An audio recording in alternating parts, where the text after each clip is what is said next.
এখন যদি আওয়ামী লীগ মাঠে থাকতো পরিস্থিতিটা কি হতো? ইউনূসের পক্ষে একদিনও শান্তিতে দেশ শাসন করা সম্ভব হতো? এখানেই আওয়ামী লীগ আর বাকি রাজনৈতিক দলগুলোর মধ্যে পার্থক্য, আর এ কারণে কোনোদিন আওয়ামী লীগকে রাজনীতি থেকে নিশ্চিহ্ন করা সম্ভব নয়। কথা পরিষ্কার?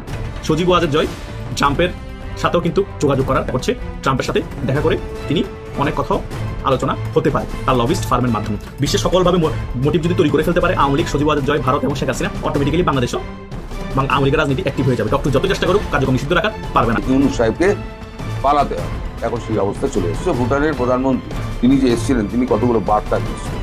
ইউনূসের আর কোনো রাস্তা নেই। আন্তর্জাতিক প্রেশার, ভারতের প্রেশার এমনভাবে তাকে ঘিরে ধরেছে। আসসালামু আলাইকুম প্রিয় দর্শক, নতুন একটা ভিডিওতে সবাইকে স্বাগতম। তো ইতিমধ্যে আপনারা অনেকগুলো ভিডিওর অংশবিশেষ দেখেছেন, তো দেখে নিশ্চয়ই বুঝতে পেরেছেন যে ভিডিওটা আসলে কতটা গুরুত্বপূর্ণ এবং আকর্ষণীয় হতে চলেছে। তো চলুন কথা না বাড়িয়ে সম্পূর্ণ ভিডিওটা দেখে আসেন। তো দেখার আগে বলবো, যারা আমাদের চ্যানেলটি এখনও পর্যন্ত সাবস্ক্রাইব করেনি দয়া করে সাবস্ক্রাইব করে দিন, যারা ইতিমধ্যেই করে দিয়েছেন তাদের অসংখ্য ধন্যবাদ। তো চলুন কথা না বাড়িয়ে একটি লাইক দিয়ে সম্পূর্ণ ভিডিওটা দেখে আসি।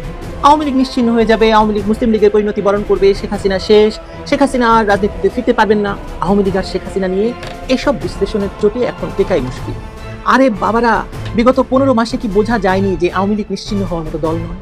নিষিদ্ধ করা থেকে শুরু করে লাখ লাখ আওয়ামী লীগ নেতাকর্মীকে আটক করে আর সর্বশেষ আওয়ামী লীগ নেতা শেখ হাসিনার বিরুদ্ধে ফাঁসির রায় দিয়েও কি আওয়ামী লীগকে কোনোভাবে দমানো গেছে? আচ্ছা, ধরলাম এদের কথাই ঠিক, আওয়ামী লীগকে সরকার নিশ্চিহ্ন করে দিচ্ছে। আওয়ামী লীগকে নিশ্চিহ্ন করে দিয়ে যাদেরকে রাজনীতিতে এনেছে, সেই বিএনপি, জামায়াত, এনসিপি, এদের মধ্যে কেউ কি একবারও প্রমাণ করতে পেরেছে যে তারা আসলে জনগণের রাজনীতি করছে বিগত 15 মাস নিজেদের উন্নতি করা ছাড়া, দখলবাজি ছাড়া, ব্যবসা বাণিজ্য করা ছাড়া, টেন্ডারবাজি করা ছাড়া? কেউ কি দ্রব্যমূল্য নিয়ে, কলকারখানা বন্ধ হওয়া নিয়ে, চাকরি না থাকা নিয়ে, জীবনের ব্যয় বাড়া নিয়ে, বন্দর বিদেশিদের হাতে দিয়ে দেওয়া নিয়ে একটা বাক্য উচ্চারণ করেছে? ভাবুন তো, এখন যদি আওয়ামী লীগ মাঠে থাকতো পরিস্থিতিটা কি হতো? ইউনূসের পক্ষে একদিনও শান্তিতে দেশ শাসন করা সম্ভব হতো? এখানেই আওয়ামী লীগ আর বাকি রাজনৈতিক দলগুলোর মধ্যে পার্থক্য, আর এ কারণে কোনোদিন আওয়ামী লীগকে রাজনীতি থেকে নিশ্চিহ্ন করা সম্ভব নয়। কথা পরিষ্কার? যদি পরিষ্কার না হয়ে থাকে আরো পরিষ্কার করে বোঝাই। বিশ্লেষণটা এভাবে শুরু করি। আওয়ামী লীগকে যেভাবে আঘাত করা হোক, যত ভয়ঙ্কর উত্থান পতনের ভেতর দিয়ে যার দলটি, তার সমর্থক গোষ্ঠী বদলায় না। দাদা, বাবা, এখন সন্তান, অর্থাৎ যে দলটি তিনটি প্রজন্মের রাজনৈতিক স্মৃতি গঠন করেছে, মুক্তিযুদ্ধের নেতৃত্ব দিয়েছে, স্বাধীনতা এনেছে, যাদের হাতে বাংলাদেশ রাষ্ট্র গঠনের শুরুটা হয়েছে, আর যারা বাঙালি জাতীয়তাবাদের আবেগ অর্থাৎ মুক্তিযুদ্ধের চেতনাকে নিজের ভিতরে ধরে রেখেছে, তাদেরকে রাতারাতি রাজনৈতিক ভূত করে ফেলা সম্ভব? রাজনৈতিক মানচিত্র থেকে সরিয়ে ফেলা সম্ভব? সেটা সম্ভব নয়। আর কেন সেটা সম্ভব নয় তার উত্তরে বলতে চাই যে সেটা শুধু আবেগের কারণে না, দলটির সমর্থক গোষ্ঠীর সংখ্যাকেও আপনার ধর্তব্যে নিতে হবে। আপনি পত্রিকার পাতা খুলুন কিংবা ইউটিউব বা ফেসবুক খুলুন, আওয়ামী লীগ বিদ্বেষী কিংবা নিরপেক্ষ সেজে আওয়ামী লীগকে জ্ঞান দিতে আসা বহু জনকে দেখবেন সমানে লিখে যাচ্ছে বা বলে যাচ্ছে যে আওয়ামী লীগ নাকি শেষ, বিলুপ্ত, আর কোনোদিন নাকি ফিরতে পারবে না। মজার ব্যাপার হলো, কথাটা যত জোরে বলা হয় ততটা দুর্বল শোনায় তাদের বক্তব্য আর যুক্তি, কারণ বাস্তবতা অন্যরকম, বাস্তবতা ভিন্ন। দেশ জুড়ে ভয়, দমন পীড়ন, মামলা, নিষেধাজ্ঞা, এরকম নজিরবিহীন পরিস্থিতির পরও দলটির লক্ষ লক্ষ সমর্থক কোথাও বিলীন হয়নি। কেউ রূপ বদল করে অন্য দলে যায়নি, কেউ মতাদর্শ বদলায়নি, বরং আঘাত যত বাড়ছে, যত গভীর হচ্ছে, তাদের আবেগ আর প্রত্যয় ততই যেন বাড়ছে। এটা এমন একটি রাজনৈতিক আচরণ যাকে স্রেফ প্রশাসনিক নির্দেশে নিষিদ্ধের আদেশ দিয়ে নিশ্চিহ্ন করা যায় না। আওয়ামী লীগ যে এখনো কম বেশি 40% মানুষের সমর্থন ধরে রেখেছে, বেশিরভাগ বিশ্লেষক নীরব এটা মানবেন, প্রকাশ্যে স্বীকার করতে তাদের লজ্জা লাগবে নিশ্চিত। কারণ সাম্প্রতিক সময়ে নগ্ন দমন পীড়নের মধ্যেও গ্রামে গঞ্জে, শহরের অলিতে গলিতে দেখা যাচ্ছে তারা জড়ো হচ্ছে, ছোট ছোট মিছিল প্রতিরোধ করে যাচ্ছে এই অনাচার অবিচারের। এগুলো তো শূন্যে জন্মায় না, এগুলো আসে সেই ভিত্তি থেকে যার শিকড় বহু দশকের অভিজ্ঞতা, পরিবার ভিত্তিক রাজনৈতিক পরিচয় আর ইতিহাস স্মৃতির ভেতরে ঢুকে আছে বলেই। এখানে একটা ভুল ধারণা ভেঙে দেওয়া দরকার। রাজনৈতিক দল টিকে থাকে শুধু সংগঠনের জোরে না, ভোটের সংখ্যায়ও না। দলটি টিকে থাকে আসলে সমাজের গভীর মানসিক গঠনের উপর বা গঠনের কারণে। আওয়ামী লীগ সেই জায়গা দখল করে রেখেছে তিনটি প্রজন্ম ধরে। দাদা তার যৌবনে আওয়ামী লীগের হয়ে পাকিস্তানকে হটিয়ে স্বাধীনতা এনেছে, বাবা স্বাধীন বাংলাদেশে গত 54 বছর ধরে আওয়ামী লীগের পক্ষে থেকে মুক্তিযুদ্ধের দায় মিটিয়েছে, আর এখন ছেলে আওয়ামী লীগের হয়ে রাস্তায় নেমেছে। যে পরিবার 1971-এ জীবন দিয়েছে, যে পরিবার 1990-এর গণ আন্দোলনে রাস্তায় নেমেছে, যে পরিবার 2001-এর নির্যাতন দেখেছে, সেই পরিবার সহজে তার রাজনৈতিক পরিচয় বদলাবে না, এটা তো স্বাভাবিক। এটা যে এক ধরনের স্মৃতি পরম্পরা, যেটা এখনো দেশের সবচেয়ে বড় রাজনৈতিক পুঁজি এই আওয়ামী লীগের, আপনার সেটা মনে হয় না? তাই যদি কেউ বলে যে আওয়ামী লীগ বিলুপ্ত, এই কথাটা ঠিকবে না একটিমাত্র সহজ কারণে। বিলুপ্ত হওয়ার জন্য দলকে জনশূন্য হতে হয়, সমর্থক শূন্য হতে হয়। ভয়াবহ দমন পীড়নেও নয় মানুষ দল ছেড়ে গেছে, বরং 2024-এর পর যত অত্যাচার নেমে এসেছে ততই তাদের সমর্থকদের মানসিক সংহতি বেড়েছে। তারা হয়তো আজ একত্রিত হয়ে রাস্তায় হাঁটে না, তার মানে এই নয় যে তারা সমর্থন সরিয়ে নিয়েছে। ভয় মানুষের আচরণ থামাতে পারে কিন্তু বিশ্বাস বদলাতে পারে না। এটাই আওয়ামী লীগের সবচেয়ে বড় শক্তি, বড় ভিত্তি, বড় ন্যায্যতা। এবার আসল প্রশ্নটা আসি। ধরুন আওয়ামী লীগ এখন তার স্বাভাবিক রাজনৈতিক ছন্দে ফিরে এসেছে এবং যদি আজ এই মুহূর্তে একটি সুষ্ঠু নির্বাচন হয়, কে জিতবে বলে আপনার মনে হয়? উত্তরটা আপনাদেরকে একটু ঠান্ডা মাথায় ভাবতে হবে। বাংলাদেশের নির্বাচন ইতিহাস বলছে যখনই নির্বাচন গ্রহণযোগ্য হয়েছে দুটি জিনিস ঘটেছে। এক, ভোটের হার বেড়েছে, আর দুই, আওয়ামী লীগ তার ভিত্তিগত সমর্থনকে ভোটে রূপ দিতে পেরেছে, মানে ক্যাশ করতে পেরেছে ভোটের মাধ্যমে। 1991 বলছে সে কথা। কত ভোট পেয়েছিল, কত ভোটের ব্যবধানে জিতেছিল বলুন তো বিএনপি? 1996 সালে তো আওয়ামী লীগ জিতেছে।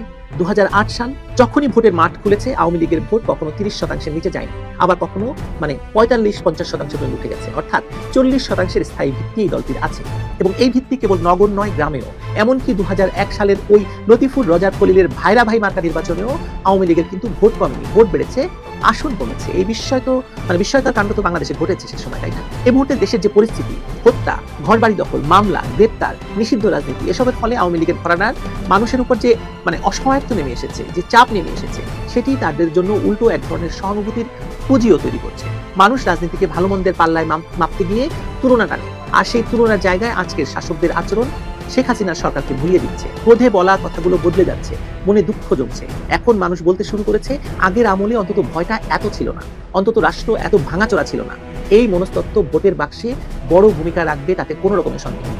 আরেকটা বিষয় আছে, আওয়ামী লীগ নিষিদ্ধ হলেও আওয়ামী বিরোধী রাজনৈতিক দল মানে বিএনপি, জামায়াত, এনসিপির অবস্থানে কোনো নৈতিক গ্রহণযোগ্যতা তৈরি হয়নি সাধারণ মানুষের মনে। হয়েছে বলে আপনার মনে হয়? বিএনপি, জামায়াত হোক, এনসিপি, এবি, গণ অধিকার, এসব নতুন গোষ্ঠী হোক, তাদের কেউই এখনো সমাজের একটা বড় অংশকে বোঝাতে পারেনি যে তারা দেশের জন্য বেশি স্থায়ী, বেশি দায়িত্বশীল বা বেশি গ্রহণযোগ্য বিকল্প আওয়ামী লীগের চাইতে। এমনকি তারা কখনোই জনগণের জন্য একটা কথা বলেনি। তারা সবসময় নিজেদের জন্য রাজনীতি করে যাচ্ছে। রাজনীতির মাঠে যখন প্রভাবশালী কোনো বিকল্প দৃশ্যমান হয় না, তখন পুরনো দলগুলোই আবার ফিরে আসে।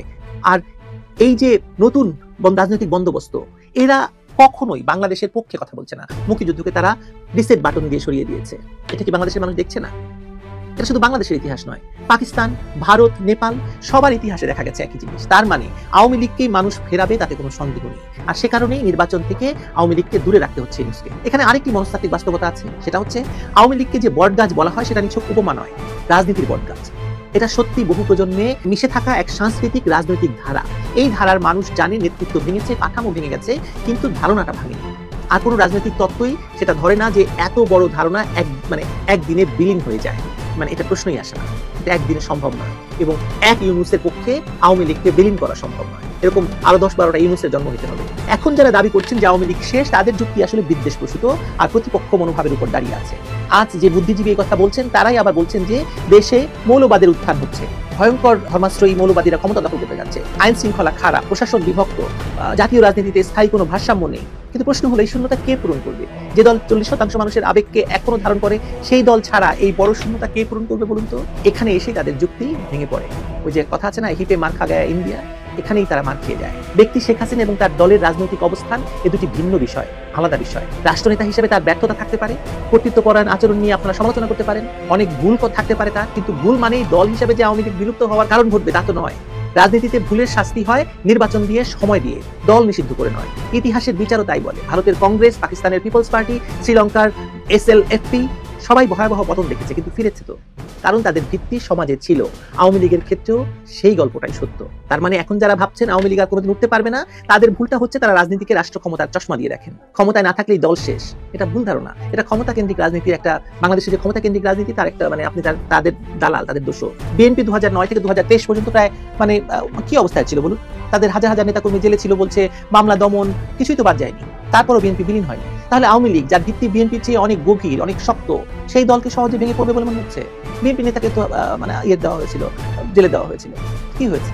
যদি আজ বাংলাদেশে সকলের জন্য রাজনীতি উন্মুক্ত করে দেওয়া হয়, আওয়ামী লীগ তার স্বাভাবিক রাজনৈতিক শক্তি নিয়ে মাঠে নামতে পারে, যদি নির্বাচনের মাঠ পুরোপুরি উন্মুক্ত এবং সবার জন্য সমান করা হয়, ভয় হুমকি সরিয়ে দেওয়া হয়, মানুষ স্বাধীনভাবে ভোট দিতে পারে, আওয়ামী লীগ অন্তত 40% ভোট পাবে। এটা অত্যন্ত স্বাভাবিক হিসাব। আর এই 40%ই এই দলটিকে দেশের সবচেয়ে বড় রাজনৈতিক শক্তি হিসাবে প্রমাণ করে, বানায় বা বানিয়েছে। এই 40 ভাগই আসলে শেখ হাসিনাকে নেতা মানে। মাঠে প্রতিদ্বন্দ্বী 3 ভাগ হয়ে থাকলে 40%ই 1 লাখের সরকার গঠনের জন্য যথেষ্ট, তাই তো? ধরলাম সরকার গঠন করলো না, অর্থাৎ সকল দলের অংশগ্রহণে সুষ্ঠু নির্বাচন অনুষ্ঠান করা মানেই আওয়ামী লীগকে রাজনীতির মূল টেবিলে ফিরতে দেওয়া। এমনকি যদি সরকার গঠন না করে, কিন্তু সর্ববৃহৎ বিরোধী দল হিসাবে আওয়ামী লীগ দেশের মানুষের পক্ষে কথা বলতে পারবে, গণতন্ত্রকে অন্তত নিহত হওয়া থেকে বাঁচাবে। ইউনূস তো গণতন্ত্রকে হত্যা করছে প্রতিনিয়ত। রাজনীতি কখনো শূন্যতায় চলে না, মতাদর্শ, স্মৃতি, সংগঠন, মানুষ সব মিলিয়ে একটি দল টিকে থাকে। আওয়ামী লীগ সেই পরীক্ষাগুলোর প্রতিটিতে আগেও উতরে গেছে, এখনো উতরে যাচ্ছে, ভবিষ্যতেও টিকে থাকবে, সন্দেহ নেই। আওয়ামী লীগকে যদি রাজনীতির বটগাছ হিসেবে চিন্তা করি, তবে কথায় আছে যে ঝড় যত তীব্র হয় বটের শেকড় তত গভীরে গিয়ে বটকে বহিরূহ করে তোলে। ঝড় কখনো কখনো ডাল ভাঙে বটে, কিন্তু গাছটি উপরে পড়ে না। আওয়ামী লীগের রাজনৈতিক গল্পটাও ঠিক সেটাই। ঝড় হচ্ছে, প্রচন্ড ঝড়, আওয়ামী লীগের শেকড় আরো গভীরে যাচ্ছে, ডাল হয়তো দু একটা ভাঙছে, কিন্তু রাজনীতির বটগাছ আওয়ামী লীগ টিকে ছিল, টিকে আছে, টিকে থাকবে। আমার সঙ্গে আপনি একমত হন না হন তাতে সত্য বদলাবে না। এটাই সত্য, এটাই সত্য, এটাই সবচেয়ে বড় সত্য। কে কত কথা বলতে পারেন এবং প্রতিপক্ষের বিরুদ্ধে কথার যে তলোয়ার, কথার ঢাল, কথার যে হাতিয়ার, এটা যারা যত বেশি ব্যবহার করতে পারেন তারাই রাজনীতিতে জয়লাভ করেন। রাষ্ট্র পরিচালনায় তারাই পারঙ্গমতা দেখান। যেদিন থেকে রাষ্ট্র ব্যবস্থা প্রতিষ্ঠিত হয়েছে ঠিক সেই সময়টি থেকে একটা হলো রাষ্ট্র পরিচালনা, রাষ্ট্রের অভ্যন্তরীণ।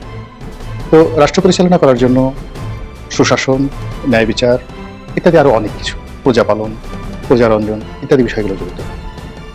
আরেকটি হলো প্রতিপক্ষের সঙ্গে যুদ্ধ। তো যুদ্ধের ময়দানে তলোয়ারের যে শক্তি তার কোনো বিকল্প নেই, তলোয়ারের সাথে সাথে কৌশল এবং আরো অনেক কিছু।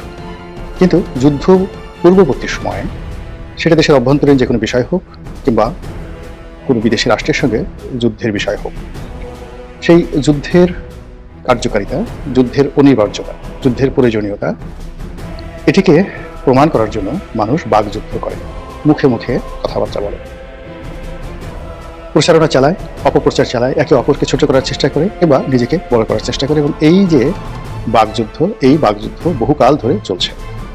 এবং অবাক করার ব্যাপার হলো যে আমাদের পৃথিবীতে যুদ্ধের বিনিময়ে যত রাজ্য জয় করা হয়েছে বা যুদ্ধের ফলে যত বিনষ্ট হয়েছে তার চেয়ে বেশি ক্ষয়ক্ষতি হয়েছে অথবা ক্ষেত্র বিশেষে রাজ্য জয় হয়েছে কেবলই মাত্র বাকযুদ্ধের মাধ্যমে। কাজেই কথার উপর দিয়ে এই পৃথিবীতে কোনো শক্তিশালী অস্ত্র নেই আপনার মনে শান্তি দেওয়ার জন্য অথবা আপনাকে উত্তেজিত করার জন্য। যে কোনো কথাই যথেষ্ট। এজন্য সকল রাষ্ট্রে, সকল ব্যবস্থায় সবচেয়ে উত্তম, সবচেয়ে যোগ্যতম এবং সবচেয়ে মেধাবী যে মানুষটি, সেই মানুষটিকে নিয়োগ দেওয়া হয় কথামন্ত্রী হিসাবে, যেটিকে আমরা এ যুগে তথ্যমন্ত্রী বলি, এ যুগে আমরা প্রচার মন্ত্রী বলি। যে সকল রাষ্ট্র, যে সকল দেশ এই তথ্য মন্ত্রণালয়, যোগাযোগ মন্ত্রণালয় বা এই কমিউনিকেশন মিনিস্ট্রি যেটা রয়েছে, এটাকে যত বেশি শক্তিশালী করতে পারে সেই দেশ সব সময়টিকেই পৃথিবীতে নাম্বার ওয়ান ছিল। যেমন ধরুন সম্রাট আকবর। তো সম্রাট আকবরের যে রাজদরবার, সেই রাজদরবারে তো বহু মানুষ ছিলেন, কিন্তু আমরা যেভাবে আবুল ফজল বা টোডরমল তাদের মতো জ্ঞানী গুণী লোককে চিনি, কিন্তু তার চাইতে আমরা বেশি চিনি বা বেশি জানি মোল্লা দোপেয়াজা অথবা বীরবল, এই দুজন নবরত্নকে, অর্থাৎ নবরত্নদের অন্যতম দুজন এই রত্ন, বীরবল এবং মোল্লা দোপেয়াজাকে। এর কারণ হলো তারা সম্রাট আকবরের যে কর্মগুলো, ভালো কর্মগুলো তারা যেভাবে প্রচার করতেন, আবার সম্রাট আকবরের যে দুর্বলতাগুলো রয়েছে, কুকর্মগুলো রয়েছে, সেইগুলো কথার জাদুমালা দিয়ে এমনভাবে প্রলেপ দিয়ে রাখতেন, যার ফলে আজ এত শত বছর পর সারা পৃথিবী যখন ইতিহাস লিখতে বসে, শুধু ভারতের ইতিহাস নয়, সারা দুনিয়ার ইতিহাস লিখতে বসে, সঙ্গত কারণে সম্রাট আকবর এক নম্বরে চলে আসেন। তো যেটা বলছিলাম, সেই যে বাকযুদ্ধ, সেই বাকযুদ্ধ এখনো চলছে বর্তমান জমানাতে। ভারতের বাকযুদ্ধ বনাম বাংলাদেশের বাকযুদ্ধ, এই বাকযুদ্ধের একটি বিষয় নিয়ে আজকে আলোচনা করব। সেটি হলো বাংলাদেশের এই মুহূর্তে যারা সরকার পরিচালনা করছেন এবং তাদের পক্ষে যারা কথাবার্তা বলছেন বিভিন্ন সামাজিক মাধ্যমে, তারা ভারতকে হেয় করে কী কী বক্তব্য দিচ্ছেন, সেই বিষয়গুলো নিয়ে আলোকপাত করার চেষ্টা করব। তার আগে ভারত এই বাকযুদ্ধে বাংলাদেশে কিভাবে নাস্তানাবুদ করে ফেলছে তার কিছু নমুনা আমরা দেখতে পাচ্ছি। বাংলাদেশে ভারত সার্জিক্যাল স্ট্রাইক চালাবে, অর্থাৎ ভারতীয় বিমান বাহিনীর বিমান বাংলাদেশে বোমা ফেলবে, তারপরে তাদের প্যারাট্রুপার তারা নামিয়ে দিয়ে আমাদের দেশ দখল করে ফেলবে এবং একটা তুড়ি দিয়ে বাংলাদেশকে উড়িয়ে দেবে। এই ধরনের কথাবার্তা ভারতের যে প্রচার যন্ত্রগুলো রয়েছে, সামাজিক মাধ্যম, গণমাধ্যম এবং আন্তর্জাতিক গণমাধ্যম, পুরো ভারত যে সকল গণমাধ্যম রয়েছে সেগুলো, তার সঙ্গে সঙ্গে যে সকল জ্ঞানী গুণী বুদ্ধিজীবী, সাংবাদিক, সাহিত্যিক, রাজনীতিবিদ, এমনকি আওয়ামী লীগের যারা লোকজন রয়েছেন, যারা এই মুহূর্তে ভারতের আশ্রয় রয়েছেন, তারা সবাই বাংলাদেশের যে সরকার, সেই সরকারকে নাস্তানাবুদ করার জন্য, ভয় দেখানোর জন্য যে অবিরত যুদ্ধ তারা করে যাচ্ছে, সেই যুদ্ধের ফলে বর্তমান সরকারের যে কি পরিমাণ যন্ত্রণা হচ্ছে, কি পরিমাণ বেদনা হচ্ছে, তারা কতটা আতঙ্কগ্রস্ত, কতটা অস্থিরতায় ভুগছে, সেটি কেবলই মাত্র ভুক্তভোগী যারা আছেন, সরকারের ঘনিষ্ঠজন, তারাই বলতে পারবেন। আমি যেটা বলবো এই মুহূর্তে সেটি হলো, আবার বাংলাদেশের পক্ষ থেকেও এই ধরনের কথাবার্তা বলা হচ্ছে। বিশেষ করে সরকার সমর্থক যে সকল বট বাহিনী রয়েছে, এর মধ্যে বিএনপির লোকজন আছে অল্প, জামাতের লোকজন বেশি, এনসিপির লোকজন আছে, তার সঙ্গে সঙ্গে সরকারের ভাড়া করা কতগুলো লোক রয়েছে। এই ভাড়া করা বট বাহিনীর যে প্রচলন, এটি আওয়ামী লীগ জামানাতে শুরু হয়েছিল এবং আওয়ামী লীগ জামানার শেষ 2-3 বছরে প্রায় 20,000 এরকম কর্মী নিয়োগ দেওয়া হয়েছিল, পার্ট টাইম, ফুল টাইম, যারা এই সামাজিক মাধ্যম উত্তেজনা তৈরি করবে, সরকারের পক্ষে কথা বলবে, সরকারের যারা বিরুদ্ধ লোকজন রয়েছে তাদের 14 গোষ্ঠী উদ্ধার করবে। কলেজ বিশ্ববিদ্যালয়ের ছেলে মেয়ে থেকে শুরু করে একটা লিস্ট করে এই কাজগুলো করা হতো। কাজে এখন সেই কাজগুলো কোন পর্যায়ে আছে আমি বলতে পারবো না, তবে সরকারের মধ্যে যদি ন্যূনতম বোধ থাকে, বুদ্ধি থাকে, তাহলে এই যে প্রচার যন্ত্রটি, অর্থাৎ বট বাহিনীর মাধ্যমে সরকারের কর্মকাণ্ডগুলোকে তুলে ধরা, প্রতিপক্ষকে অপদস্থ করা, এই কাজগুলো তারা নিঃসন্দেহে করছে বা তাদের করা উচিত। এনিওয়ে, এই প্রসঙ্গটি হঠাৎ এই মুহূর্তে আসলো, আজকে শিরোনাম নিয়ে এই মুহূর্তে আলোচনা করতে যাচ্ছি এই কারণে যে আমরা প্রথম থেকে প্রচার করে আসছিলাম গত 14 মাস ধরে যে এই সরকার একটি দক্ষিণপন্থী সরকার হবে, অর্থাৎ ইসলামপন্থীরা এখানে সঙ্গত কারণে প্রাধান্য বিস্তার করবে। আরও স্পষ্ট করে বললে এই সরকারে জামাতের একটা বিরাট ভূমিকা থাকবে। এটা আমরা একেবারে যেদিন জেনারেল ওয়াকারুজ্জামান তার জবানিতে একাধিকবার তিনি আমিরে জামাতের শব্দটি উচ্চারণ করছিলেন 2024 সালের আগস্ট মাসের সেই 5 তারিখে। তো এরপরে ঘটনা থেমে থাকেনি। আমরা যেভাবে চিন্তা করেছিলাম ঘটনা আসলে সেভাবে এগুচ্ছে। কেবলমাত্র জামাত ইসলামী নয়, অন্যান্য ইসলামী দলগুলো, তার সঙ্গে সঙ্গে বেশ কিছু আন্তর্জাতিক ইসলামী সংগঠন যারা রয়েছে, তারা বাংলাদেশে তাদের তৎপরতা বৃদ্ধি করার জন্য বেশ আনাগোনা করছেন। তারা নেতিবাচক, ইতিবাচক, তারা খারাপ, ভালো, এই সমস্ত বিষয় বলবো না, কিন্তু বাস্তবতা হলো পৃথিবীতে মশহুর, ভালো, মন্দ, ভয়ঙ্কর এরকম অসংখ্য ইসলামী সংগঠন রয়েছে। সেই সংগঠনের কতিপয় কর্তা ব্যক্তি তারা বাংলাদেশে ঘন ঘন যাতায়াত করছেন। এই হলো একটা। 2 নম্বর হলো যে ইসলাম কেন্দ্রিক যে কর্মকাণ্ডগুলো রয়েছে, যেমন ওয়াজ মাহফিল, তারপরে মসজিদ ভিত্তিক যে সমস্ত কর্মকাণ্ড, কোরআন হাদিস ইজমা ভিত্তিক কর্মকাণ্ড, মাদ্রাসা ভিত্তিক কিছু কর্মকাণ্ড, এটি সেই গত 20 বছর 30 বছর নয়, স্বাধীনতার পর থেকে যদি আমরা আজকের ইতিহাস ধরি তাহলে সবচেয়ে বেশি। কাজী ডক্টর মোহাম্মদ ইউনূস এবং তার সঙ্গে যারা আছেন তাদের উপর ইসলামী রাজনীতি, ইসলামী হুকুমত, ইসলামী তাহজিব তমদ্দুন, এটির যদি আমরা রাষ্ট্রীয় ভাষা ব্যবহার করি তাহলে খিলাফত কিংবা ধরুন আরও অনেক কিছু, শরিয়া আইন, এই জিনিসগুলো বাংলাদেশে আগামীতে প্রতিষ্ঠিত হতে যাচ্ছে। তো এর ফলে কি হলো, সত্যিকার অর্থে ভারত আমাদের প্রতিবেশী রাষ্ট্র, তারা বাংলাদেশের এই যে দক্ষিণপন্থীদের যে উত্থান, সেই উত্থানে তারা সন্ত্রস্ত এবং সিরিয়াসলি তারা সন্ত্রস্ত, ভিতর সন্ত্রস্ত নানা কারণে। প্রথম কারণ হলো যে বাংলাদেশকে ঘিরে যে 7টি রাজ্য রয়েছে সেখানে সংখ্যাগরিষ্ঠ মুসলমানরা বসবাস করে। এর বাইরে কাশ্মীরে মুসলমানরা আছে, সেখানে তাদেরকে একটা বিশেষ অঞ্চল ঘোষণা করে ভারত তাদেরকে বলতে গেলে একেবারে লক আপ করে রেখেছে। এর বাইরে উত্তরপ্রদেশ রয়েছে, ইউপি। তো উত্তরপ্রদেশে মুসলমানদের সংখ্যাধিক্য রয়েছে, কিন্তু তারা খুব একেবারে মডার্ন, অত্যাধুনিক, এবং তারা মানে মুসলমান ধর্মকর্ম পালন করে, কিন্তু মুসলমানিত্ব নিয়ে বা মুসলিম কেন্দ্রিক কোনো রাজনীতি করার চাইতে তারা সর্বভারতীয় রাজনীতি বা ইন্ডিয়ান যে ন্যাশনালিজম রয়েছে সেই ব্যাপারে উত্তর, মানে যাকে বলা হয় ইউপি, উত্তরপ্রদেশের যারা মুসলিম লিডার্স রয়েছেন তারা ঠিক সেইভাবেই জীবনযাপন করেন। দিল্লিতে যে সকল মুসলিম নেতা রয়েছেন, বিশেষ করে ইমাম বুখারী আছেন, তার নেতৃত্বে যে সকল মুসলিম লিডার আছেন, অবাক করার ব্যাপার হলো এরা এখন কংগ্রেসের পরিবর্তে বিজেপিকে সমর্থন দিয়ে যাচ্ছেন। তো প্রিয় দর্শক, আশা করছি সম্পূর্ণ ভিডিওটা মনোযোগ দিয়ে দেখেছেন। তো দেখে কি বুঝলেন, কি জানলেন, আপনাদের গুরুত্বপূর্ণ মতামতগুলো আমাদের কমেন্ট বক্সে জানিয়ে দিন। পারলে ভিডিওটা শেয়ার করে অন্যকে দেখার সুযোগ করে দিন। আবারও বলছি, যারা আমাদের চ্যানেলটি এখনো পর্যন্ত সাবস্ক্রাইব করেননি দয়া করে সাবস্ক্রাইব করে দিন। যারা ইতিমধ্যেই করেছেন তাদের অসংখ্য ধন্যবাদ। তো প্রিয় দর্শক, আজকের মতো এ পর্যন্তই। দেখা হবে পরবর্তী কোনো নিউজে। ততক্ষণ পর্যন্ত সবাই ভালো থাকবেন, সুস্থ থাকবেন। আল্লাহ হাফেজ।